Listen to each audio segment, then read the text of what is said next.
Hi, this is Gayle Palmer from the Living Elements Clinic near Sidlesham in Chichester on the south coast of the UK.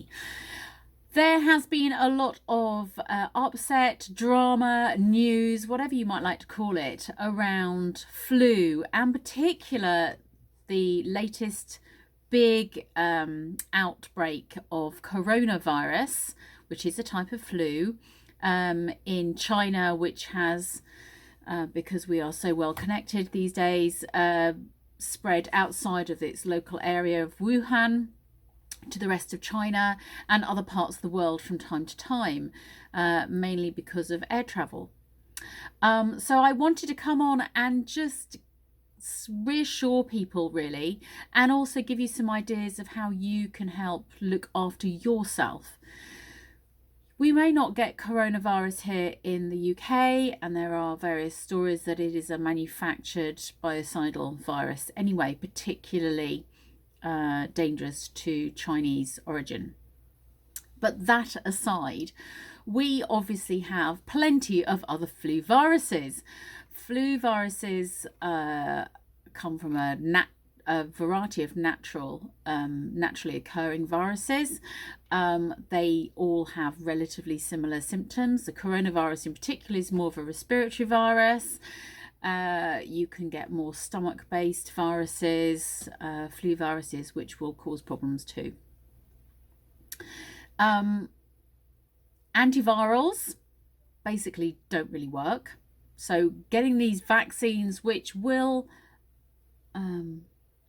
earn the pharmaceutical companies a lot of money, but won't necessarily make very much difference to the actual outcome of the flu for each individual person, are, in my view, exploitative and frankly a complete waste of money, because you can bet your bottom dollar they'll be charged at large sums of money too.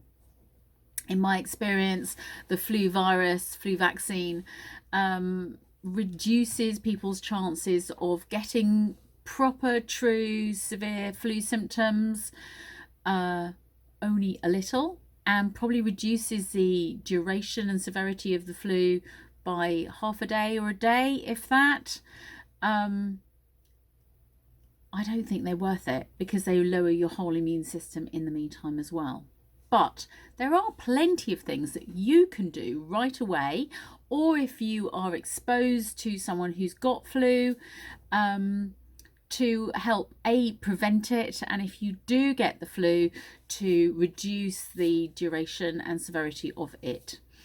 Flu, I will say though, is a potentially fatal disease, but there are some really simple remedies that we can all use on a day-to-day basis, actually, that can make a difference. So first and foremost, hygiene. Hands. We will touch our hands, touch our faces, touch food, touch our faces, stick our fingers in our ears, touch our eyes. Hand cleanliness, good washing procedures are vital for preventing flu. It's one of the most effective ways of preventing flu that there is. So use ordinary, old-fashioned soap and water, okay? Get your hands wet, put the soap on, and this is how you wash your hands. So rub your hands between the soap, wash the backs, both sides, in between your fingers. Do this sort of massaging type movement.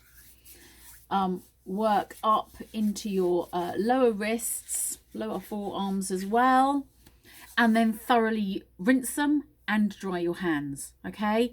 So if you've done food preparation, if you have been changing a nappy, if you have been looking after someone who is unwell, doesn't have to have flu, but just generally unwell, same procedure for coughs and colds. They are usually all viral related. Not many are actually bacterial, but the washing will get rid of that too. So hand cleanliness in particular, making sure that work surfaces are washed down, making sure that washing liquid, so if you hand wash, you're using hot water with enough detergent to really clean that properly, your utensils properly, your crockery properly. Simple, basic. Other things, if you've got a cough, you've got a sneeze, cover up. Don't allow those water droplets from your mouth, from your nose, to spread out and affect other people. Simple, basic. Teach your little ones this. They need to know. It is not an old wives' tale. This makes a difference. If you do get a flu, though, there are all sorts of things that you need to do. First and foremost, you need to make sure you are drinking enough water and fluids generally. If you don't, your body's immune system is unable to operate properly, and you will become more and more susceptible to the virus as it replicates inside you. So things to drink: water, coconut water, very useful. Sports drinks, be a little bit wary of those. They tend to be laden with sugar, which can exacerbate other problems, but useful if you really had almost nothing to eat or drink at all. Herbal teas, and there are some excellent herbal teas I'll mention later that will make a difference. Fresh fruit juices, soups, broths. So you can make some fantastic chicken or beef bone broths, which are really important for your mineral and vitamin intake, and also hydrate you at the same time. And also raw fruits and vegetables, so big salad, cucumber, celery, all of those have actually got water in them. We don't think of it as that, but they have. Try and keep tabs on how much you are drinking, and then also keep tabs on how much you're urinating afterwards. You want to try and drink enough fluids so that your urine is yellow or pale yellow and clear, okay? If you get dehydrated, you can often end up with very dark urine. And that means that your kidneys are struggling, your urine's very concentrated, and your whole system is under pressure, further under pressure over and above the viral infection that you've got. Rest, absolutely crucial. So if you have proper flu, trust me, you are not going anywhere for 8, 10, 12 days.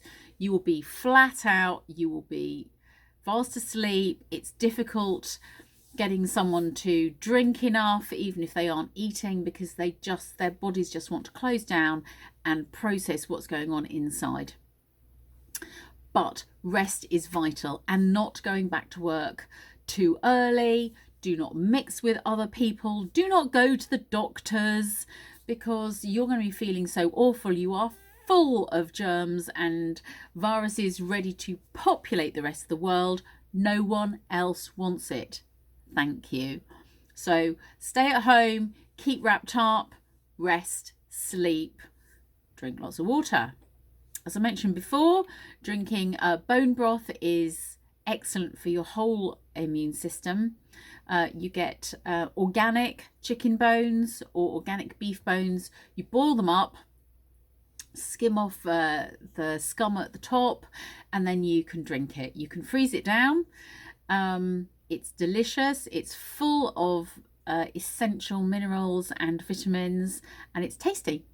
So that's really important. Next thing, zinc. Zinc is a mineral.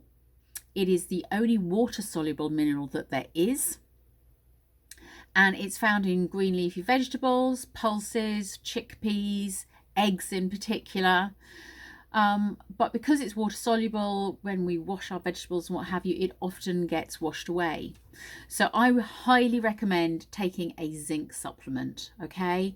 You need to have at least 30 to 45 milligrams of bioavailable zinc a day, especially if you've got flu. This is a 15 milligram zinc citrate compound. We have it here at the Living Elements Clinic. but you do need to take extra zinc because it's essential for your immune system to function properly.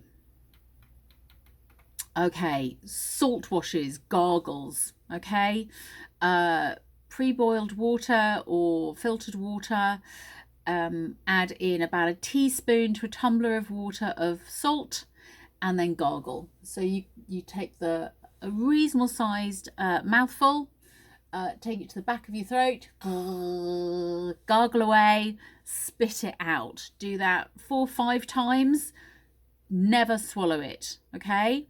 Children can do this too, but obviously they need to learn A, how to spit it out, and B, how to gargle so they don't drown. So just be age aware of that. Very useful for easing soreness around your tonsils, but actually the salts are good at reducing viral infections too. Okay, so there's a couple of tips already. Next tip, drinking herbal teas. Very useful. There are some really good ones that you can drink. Ones with honey in them. Honey is a fantastic antibacterial, antiviral substance, and obviously it sweetens it too, so it makes it more palatable. So add just a little bit. You won't need much, 1/4 teaspoon, maybe 1/2 teaspoon of honey to a herbal tea. Ones that are particularly beneficial to boost your immune system: peppermint, turmeric, a green or black tea, cloves. So those are useful to have, and it makes a change from plain water because you often get fed up of water. Okay, next thing, essential oils. The most useful ones I found for flu: cinnamon oil, peppermint oil, eucalyptus oil, tea tree oil, thyme oil, and oregano oil. Lemon oil sometimes, geranium oil a bit. You put these on your skin, don't use them neat, put them in an almond oil or a light olive oil, and you can gently rub them onto your skin. You put them around here so you get the vapors up into your nose. You can put them on your chest. That will go directly through and help your lungs when you're struggling. If you're using a diffuser, do not do that around pets, particularly dogs. It reacts extremely badly with them. You will end up with a vet bill. It can completely overpower dogs. So don't use a diffuser in the home if you have pets. That includes fish.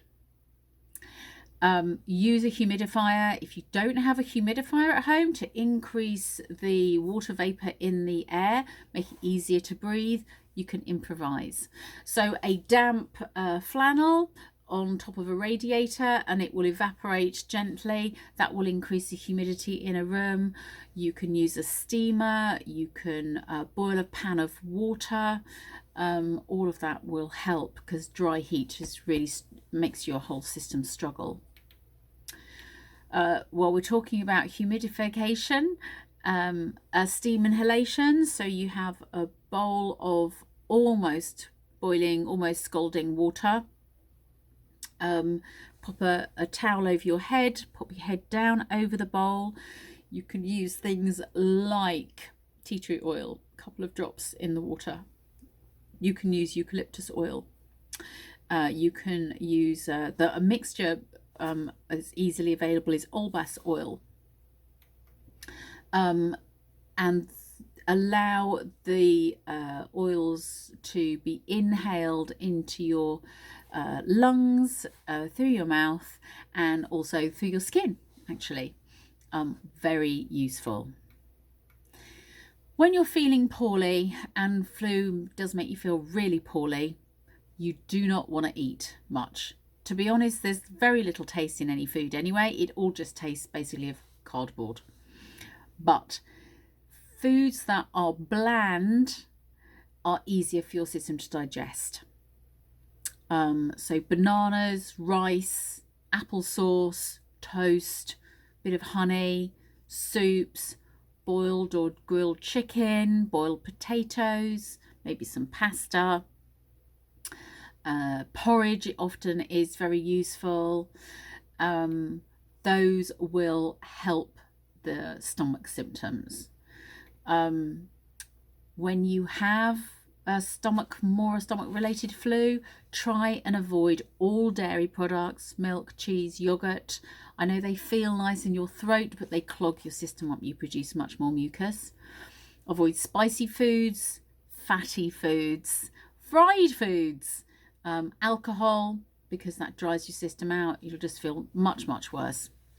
And meat. So keep it to vegetables, raw foods if possible, whole grain cereals.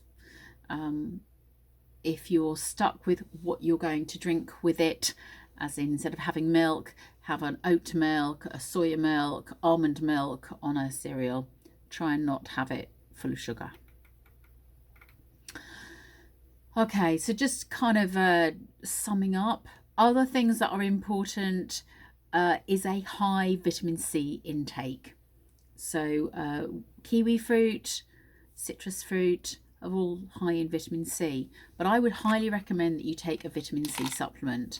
There's either this one here that we have at the clinic called Coronovirus, which is made of vitamin C rich foods, or you can have a high strength vitamin C tablet.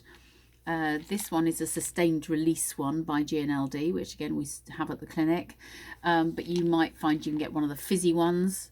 Vitamin C is also called ascorbic acid. If you've got proper flu, you need to have about 3,000 milligrams of vitamin C each day. It's a lot. It's a lot. You will get to a barrier where your bowels are not able to tolerate that any further. So you'll know when you've got enough in your system. And you need to have that for a good few days. That's a fantastic, vitamin C is a fantastic viral remedy. So what symptoms do you get? You get a chill, you get a fever, you get a chill. So you're burning up, but you feel freezing cold. You get the shivers, your whole body aches. You get a stuffed up, runny nose, snotty, cough often. You feel exhausted. You just want to sleep. If you get a stomach flu rather than the chest flu, again, chills, fevers, nausea, feeling sick, vomiting itself, stomach cramps, diarrhea, often projectile and very watery. You feel dreadful and you definitely don't want to go far from the toilet because you need a bowl on the mouth and you need to be sitting on the toilet at the same time. So for most people, those symptoms don't go on for more than a day or two. You will feel exhausted. If it goes on, you keep getting this cough, it may develop into pneumonia or bronchitis. You may end up with sinus problems. You can end up with ear infections. You can end up with a stonking headache and an encephalitis, an inflamed brain because of the action of the virus. Flus obviously are more dangerous for the elderly and for the very young. And if you are already immunosuppressed, so if you've had cancer treatment, if you have other steroid treatments because of other diseases that are going on, you are more susceptible. But you've got a whole raft of ways to improve your own immune system there. Vitamin C, water, teas, broths, all the other things that I spoke about. So I hope that makes a difference. If you've got questions, let me know. Put a message below or above, wherever it happens to be. Please do not go out if you can possibly avoid it, apart from absolute essentials.